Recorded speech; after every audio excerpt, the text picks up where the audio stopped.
Hello, hey, நீ கோவிந்தா தானே? நம்ம சுரேஷ் தானே? எஸ். நல்லா இருக்கியாப்பா? நல்லா இருக்கம்பா. அப்பா, ரொம்ப நாளாச்சு உன்னை பார்த்து. ரொம்ப சந்தோஷம்பா. ஆமா, இப்ப எங்கப்பா இருக்க? சென்னையில இருக்கப்பா.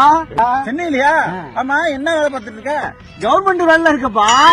அரசாங்க வேலையில இருக்க? ஆமா. நீ என்ன பண்ற? என்னப்பா நான் அதை பாத்தியா இல்லையா? ஆடு மேய்ச்சிட்டு நல்லா ஏதோ குழப்ப ஊட்டிட்டு இருக்கப்பா. அப்பயே சொன்ன உன்ட்ட ஒழுங்கா படின்னு நீ கேட்க மாட்டேன்ட்ட. ஒழுங்கா படிச்சிருந்தா என்ன மாதிரி கவர்மெண்ட் வேலைக்கு போயிருக்கலாம், 60,000 சம்பளம் வாங்கலாம். 60,000 சம்பளம் வாங்குறியா? சந்தோஷம்பா, சந்தோஷம்பா.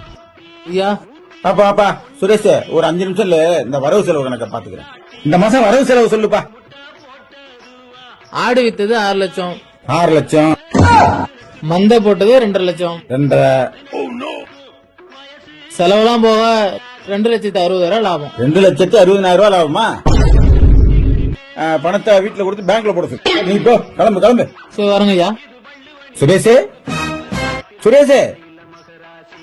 ஐயா, சுரேஷ், என்னப்பா இது? அரசாங்க வேலை ரொம்ப கஷ்டமா இருக்கு. பென்ஷனும் இல்லன்ட்டாங்க. அதனால இன்னையில இருந்து ஐயாட்ட அசிஸ்டண்டா வேலைக்கு சேர்ந்துக்கிறேன். அப்படியா? சரி, இந்த கம்பு பிடி, போய் அந்த மந்தையை பாரு. டேய், டேய், டேய், டேய்.